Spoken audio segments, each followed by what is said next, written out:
Smiti. I'm the co-founder of AdvantageClub.ai, which is an AI-powered rewards recognition, employee engagement, and well-being platform. Before I start on with my presentation, since the whole topic of today's conference is innovation and workplaces using AI, we wanted to do our exclusive product launch for the first time in this stage.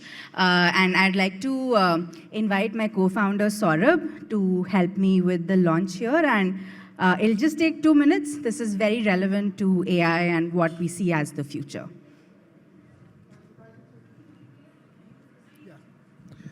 Thank you, Smiti. And we'll soon start with this session. But what we wanted to unveil is something we have built at AdvantageClub.ai, which is first in the world. So we have built the first Agentic AI in employee experience and reward recognition, not only in India, but across the world. And you guys are the first people who will get a sneak peek into that. Just move this. So we call our engine Adva, and in Agentic AI, basically, the difference between a core LLM and Agentic AI or generative AI and Agentic is that using Agentic, you can also perform actions. So now using Adva, you'll be able to give award by just writing give award to this person, and or just saying that award XYZ, and that will happen. Over to you, Smiti. Please carry on with your presentation. So I'll just run a quick video around what Agentic is and what Adva can do, and then we'll jump on right to the PPT. There's no voice.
So the whole ideology of working in an agentic domain is to remove the objective challenges which people face while using any platform.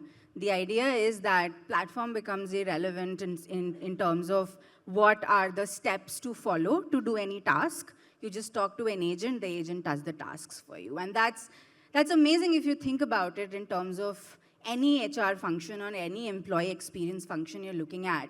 And that is the future of AI, what we're looking at today, all of us standing out here. So let's move on to the whole topic for today, which is reimagining workplace employee experience, especially in terms of agentic AI-led futuristic engagement. So I love to start these things with quizzes, especially since AI is so new and a lot of people have a lot of different ideologies around what AI is and could be. So I'll start with a quick quiz where we'll have some answers on the board. It's just to test your knowledge, whether you understand whether it's AI, whether it's machine learning, whether it's automation, whether it's generative AI, agentic AI. It'll be fun and informative. Can we do this? Okay, cool. So first question. A platform reminds managers about employees' birthdays, anniversaries, ensuring timely greetings. Which technology powers this feature? Is it automation, ML, Gen AI, or agentic AI? Automation? Smart audience. The answer is automation. Next, a tool analyzes employee behavior patterns, predicts burnout risk, and provides proactive wellness recommendations. What type of AI enables this? Gen AI or machine learning?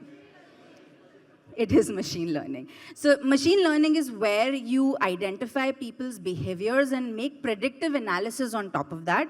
So this is a clear example of machine learning. Third, a rewards platform allows employees to redeem, oh, we actually gave this away, but yeah, it allows employees to redeem their points on Myntra by simply typing redeem on Myntra. This is easy. Which AI is this? I just gave you the presentation. We just saw the video. It's Agentic AI, where you are literally typing something and the tool is doing it for you. So in a way, it's an agent or an assistant who is doing the work for you. So it's Agentic AI. Fourth, an AI-driven recognition platform crafts detailed and heartfelt appreciation messages tailored on employee contributions and what type of work style they use. Gen AI. This is Gen AI. So here you are able to, you might have used a lot of this on LinkedIn as well, where your messages are enhanced using Gen AI. Fifth, a recognition platform allows the manager to reward Dave by simply saying or writing, well done, Dave. Agentic AI. Cool. So these were the questions we had for the quiz today. Today I'm going to now talk about how AI has evolved in the past few decades as well. So in 1980s, we started off with rule-based automation, where rule-based automation was very common. And I'm going to talk about all these in detail as well. So we had rule-based automation. Then we moved on to reactive AI, like you all saw in Amazon, Netflix, where you get very personalized recommendations for you. Eventually, in the 2010s, we moved to predictive AI machine learning. We saw a few examples of that right now as well. And in 2013, we started moving on to conversational AI. So Alexa, Siri, all these guys are nothing but conversational AIs for you. Phase 5 is where LLMs became popular. ChatGPT came in our worlds, and we didn't have to make manual presentations anymore. So that primarily is LLM models, which became popular.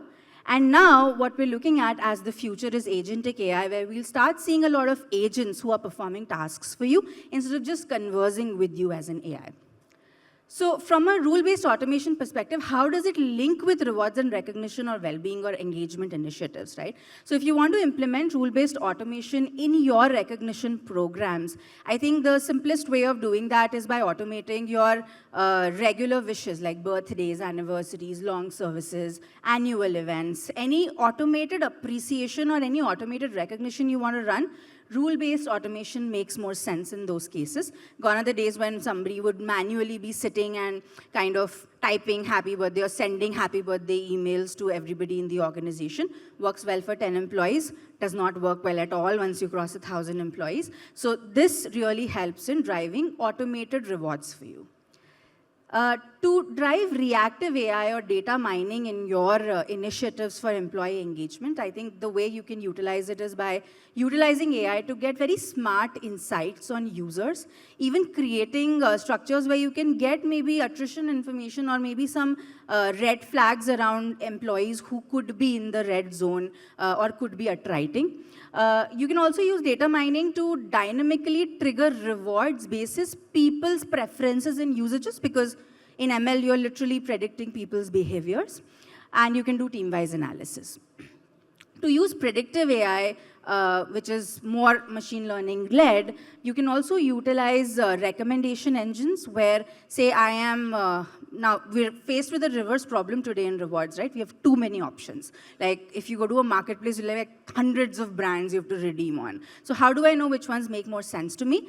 Predictive AI can help there, where I can get personalized recommendations basis my search, basis my behavior, basis my usage. And if the predictive AI knows that I'm a coffee lover, then it'll start recommending me more coffee brands as well. Conversational AI is where you can enable a predefined awarding workflow. Now, conversational AI is of two types. What we used to see 10 years ago with chatbots was not LLM based. It was still conversational AI, but it was rule engine based. So it was non-LLM, where there is a predefined workflow. I go, I enter some, maybe I see some options, I enter questions, I get answers, I click, click, click, and I get my result. A lot of businesses you would have interacted with on WhatsApp also use conversational AI, which is non-LLM in nature. So here you have predefined workflows which can be automatically used to make people take actions. You could have reminders, you could have all of those things.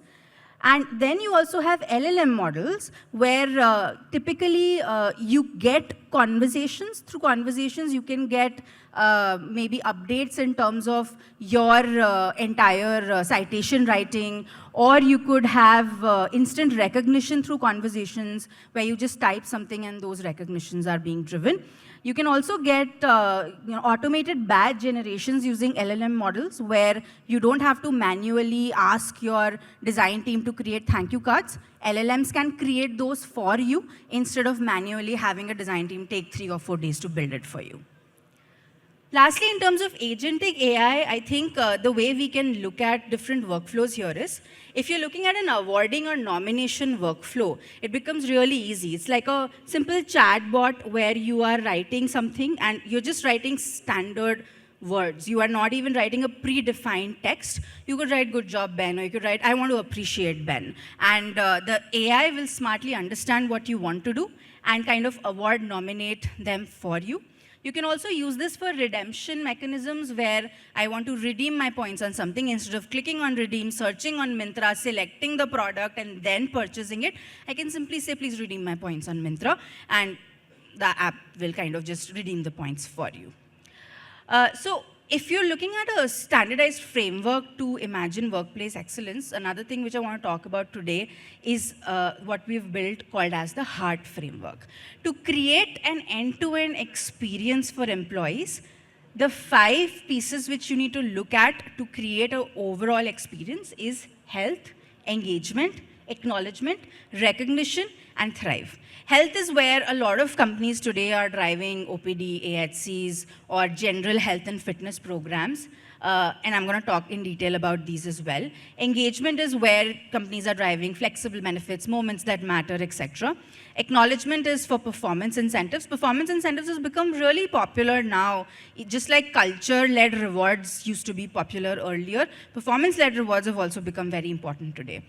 Recognition is culture-based rewards, and thriving is basically creating belongingness by driving clubs and communities of companies. So let's talk about each one of them. For health and well-being, what we recommend are 2 types of approaches.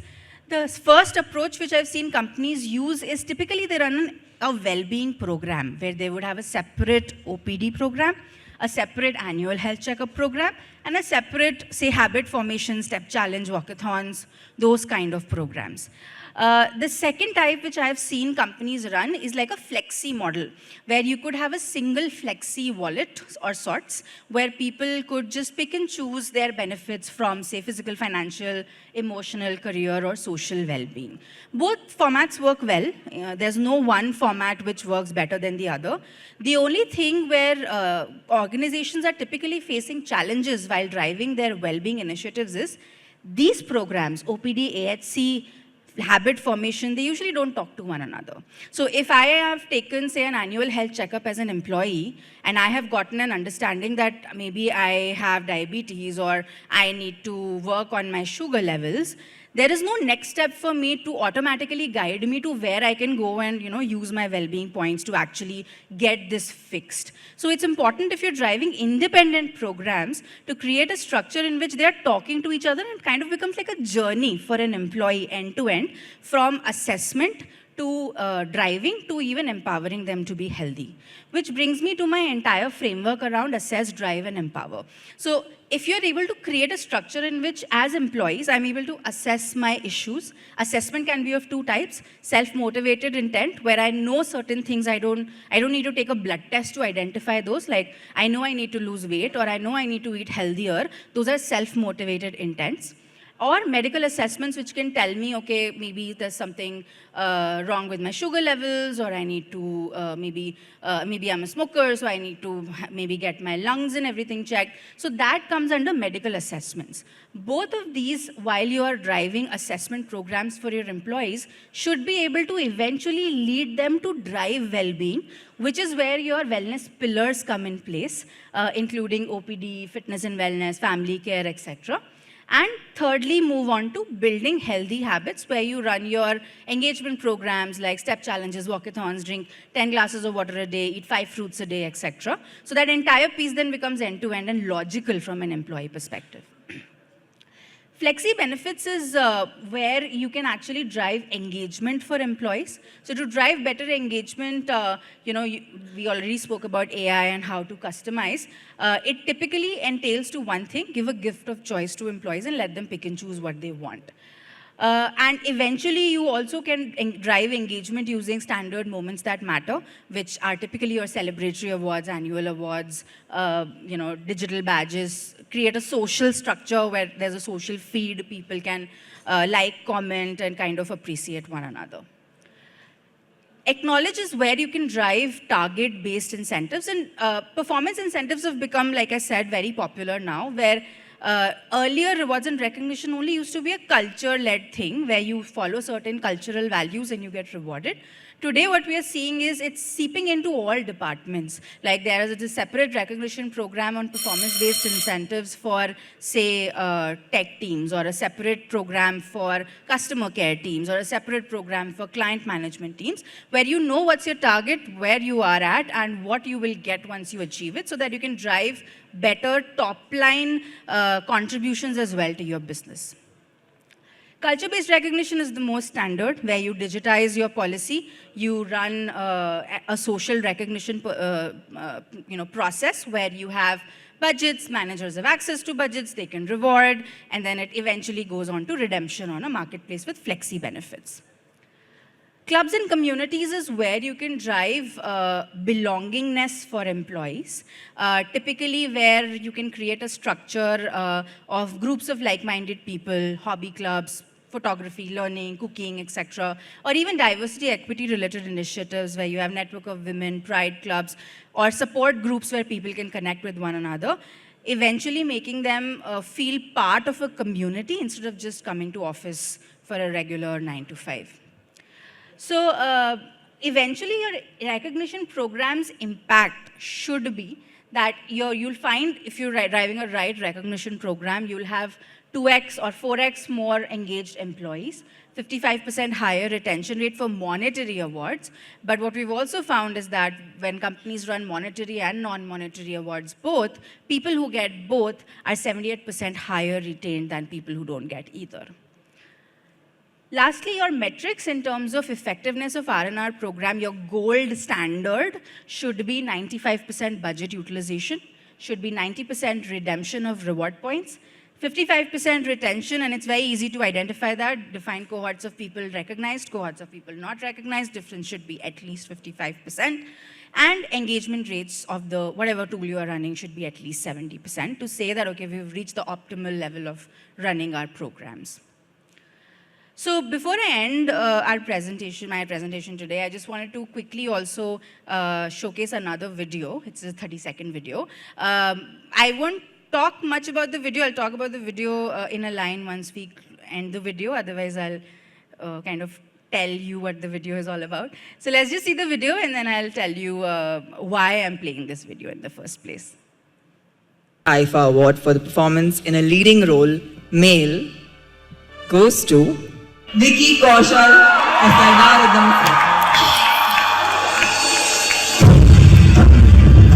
Our next award is the player of the tournament. Mr. Khalid Zamil, Vice President Public Affairs Aramco, will present the trophy to the incredible Jasprit Bumrah. Major Nitin Dhania, दूसरी battalion, the Parachute Regiment, Special Forces. साहस, धैर्य एवं उत्कृष्ट वीरता का प्रदर्शन किया, जिसके लिए मेजर नितिन धानिया को शौर्य चक्र से सम्मानित किया जाता है।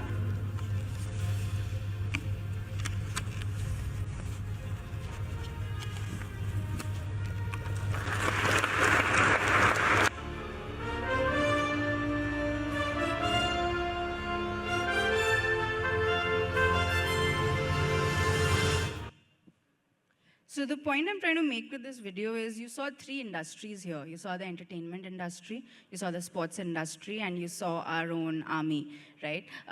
These are 3 industries where they have their set of heroes.